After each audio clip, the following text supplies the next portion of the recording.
Hello everyone, आज हम शुरू कर रहे हैं इलेक्ट्रोस्टैटिक फर्स्ट यूनिट का next topic continuous charge distribution.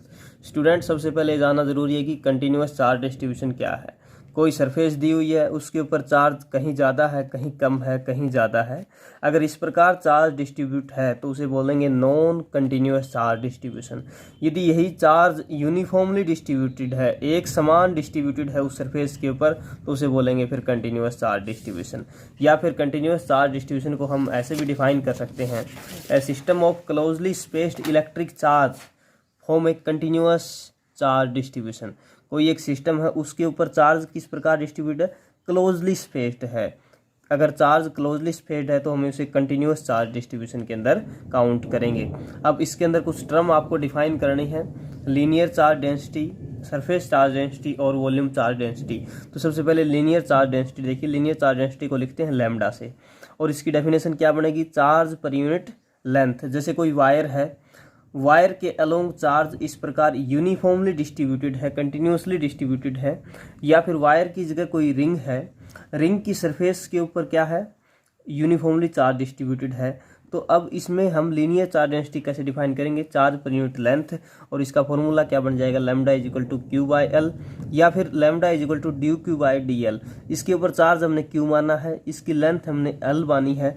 यदि हमने स्मॉल एरिया ले लिया तो यहाँ पर चार्ज डी क्यू हो जाएगा और लेंथ क्या हो जाएगी, डी एल हो जाएगी, तब ये फॉर्मूला बन जाएगा। इस प्रकार दोनों ही फॉर्मूले आपके सही हैं। अब इसकी यूनिट देखिए, यूनिट क्या होगी लीनियर चार्ज डेंसिटी की, यूनिट चार्ज पर यूनिट लेंथ फॉर्मूले से आप निकाल सकते हैं। चार्ज की क्या यूनिट होगी, कुलोम, और लेंथ की क्या हो जाएगी, मीटर, कुलोम पर मीटर इसकी यूनिट हो जाएगी। डायमेंशन, डायमेंशन कैसे निकालेगा, चार्ज का डायमेंशन आपके पास होता है ए टी, और लेंथ का डायमेंशन आपके पास क्या हो जाएगा, एल। ये एल ऊपर जाएगा तो देखिए डायमेंशन फॉर्मूला क्या बन जाएगा, एम जीरो, एल ऊपर जाके -1, A1 T1, ये आपके पास क्या आगे इसके डायमेंशन आगे।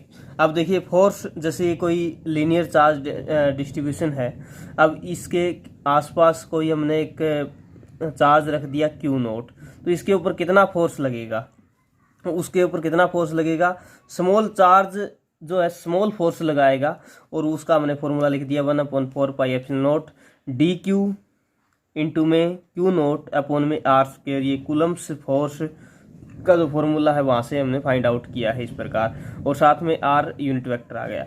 तो कंप्लीट फोर्स निकालने के लिए, टोटल फोर्स निकालने के लिए इसका क्या कर देंगे, हम इंटीग्रेशन कर देंगे। तो इंटीग्रेशन करने के बाद क्या आ जाएगा, आपके पास नेट फोर्स आ जाएगा, एफ इज इक्वल टू इस टोटल का क्या हो जाएगा, इंटीग्रेशन हो जाएगा। लेकिन यहाँ पर जो डी क्यू है, ये डी क्यू की जगह हम क्या वैल्यू पुट कर देंगे, डी क्यू किसके बराबर आ जाएगा, इस फॉर्मूले से डी क्यू किसके बराबर आ जाएगा, d q is equal to lambda d l. तो यहाँ पर डी क्यू की जगह क्या पुट कर देंगे, हम लैम्डा डी एल पुट कर देंगे। तो फोर्स का फॉर्मूला क्या आ जाएगा आपके पास, इंटीग्रेशन 1/4 पाई एप्सिलॉन नॉट, और डी क्यू की जगह पुट कर देंगे हम लैम्डा डी एल अपॉन में आर स्क्वायर इंटू में यूनिट वेक्टर आर। ये आपके पास क्या आ गया, फोर्स आ गया, जो किसी चार्ज के ऊपर लगने वाला फोर्स इस कंटिन्यूअस चार्ज डिस्ट्रीब्यूशन में लीनियर चार्ज डेंसिटी जो हमने फाइंड आउट की, इसके बाद ये फोर्स हमने फाइंड आउट कर लिया है। तो यहाँ तक इस टॉपिक को आपको कर लेना है। अब इसके अंदर जो कांस्टेंट टर्म है आप इनको बाहर भी निकाल सकते हैं इंटीग्रेशन से, या फिर ऐसे भी लिख सकते हैं, तो ये आपका सही होगा। उसके बाद देखिए surface charge density, surface charge density को हम किससे लिखते हैं, सिग्मा से लिखते हैं, और इसकी जो डेफिनेशन है वो चार्ज पर यूनिट एरिया बन जाएगी, चार्ज पर यूनिट एरिया। क्योंकि हम इसमें सरफेस के बारे में डिस्कस कर रहे हैं, चार्ज किस प्रकार डिस्ट्रीब्यूटेड है, चार्ज एक सरफेस के ऊपर डिस्ट्रीब्यूटेड है। इसके एग्जाम्पल हैं जैसे मेटल शीट हुई, या फिर आपके पास मेटल स्फीयर हुआ। ये मेटल स्फीयर है, इसके सरफेस के ऊपर चार्ज डिस्ट्रीब्यूटेड है। ये मेटल शीट है, इसके ऊपर, इसकी सरफेस के ऊपर चार्ज डिस्ट्रीब्यूटेड है। तो सरफेस चार्ज डेंसिटी क्या हो जाएगी, चार्ज पर यूनिट एरिया। आप क्यू बाई ए या क्यू बाई एस भी लिख सकते हैं, और अगर आपने स्मॉल एरिया माना है तो आप वहाँ पर चार्ज भी क्या हो जाएगा, स्मॉल हो जाएगा। अब टोटल के ऊपर चार्ज क्यू है, टोटल का एरिया एस है, लेकिन स्मॉल अगर एरिया माना है डी एस, तो इसके ऊपर चार्ज भी कितना हो जाएगा, डी क्यू हो जाएगा। तो भैया फॉर्मूला आपके पास क्या बन जाएगा, d q by D S. अब इसकी यूनिट देखिए, यूनिट आप उसी प्रकार निकाल लेंगे यहाँ चार्ज की यूनिट क्या होती है कूलोम, और एरिया की यूनिट क्या होती है मीटर स्क्वायर। कूलोम पर मीटर स्क्वायर इसकी क्या होगी आपके पास यूनिट हुई। अब इसका डायमेंशन फॉर्मूला कैसे फाइंड आउट करोगे। डायमेंशन, चार्ज का डायमेंशन क्या होता है AT, और अपॉन में एरिया क्या होता है, एरिया लेंथ इंटू लेंथ होती है तो L स्क्वायर कर देंगे हम।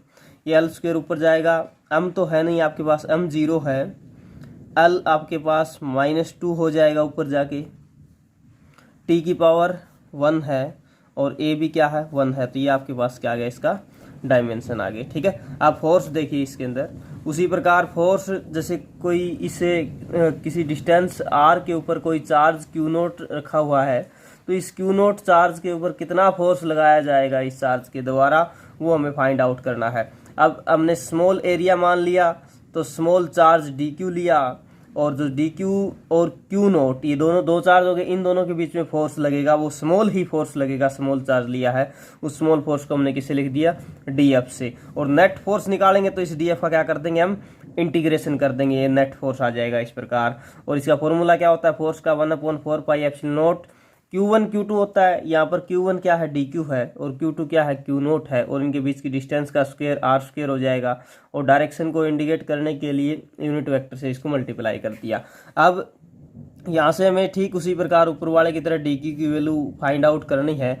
यहाँ से dq क्या आ जाएगा सिग्मा इंटू में ds आ जाएगा, तो ये वैल्यू आप यहाँ पर पुट कर देंगे तो आपकी वैल्यू क्या आ जाएगी, F is equal to integration of force, और ये इंटीग्रेशन ऑफ 1/4πε0 dq की जगह आप क्या पुट कर देंगे सिग्मा इंटू में ds, अब वन में क्या आ जाएगा r स्क्वायर आ जाएगा, और साथ में क्या आएगा Q0 भी आएगा। ठीक है, साथ में क्या आएगा Q0 हमने यहाँ लिख दिया। ठीक है, और इंटू में r यूनिट वेक्टर। ठीक उसी प्रकार ऊपर वाले में भी यहाँ पर ये Q0 आएगा। ठीक है, और लैम्डा dl, ऊपर वाले में जो फोर्स आया था वो लैम्डा dl आ गया था, और यहाँ पर इसमें क्या आ गया सिग्मा इंटू में ds आ गया dq की जगह। तो ये आपके पास किसका फॉर्मूला आया फोर्स का फॉर्मूला आया।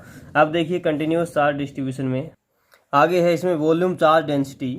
वॉल्यूम चार्ज डेंसिटी को हम रो से लिखते हैं, और इसकी डेफिनेशन क्या होगी चार्ज पर यूनिट वॉल्यूम, और rho is equal to charge पर यूनिट वॉल्यूम Q/V हो जाएगा।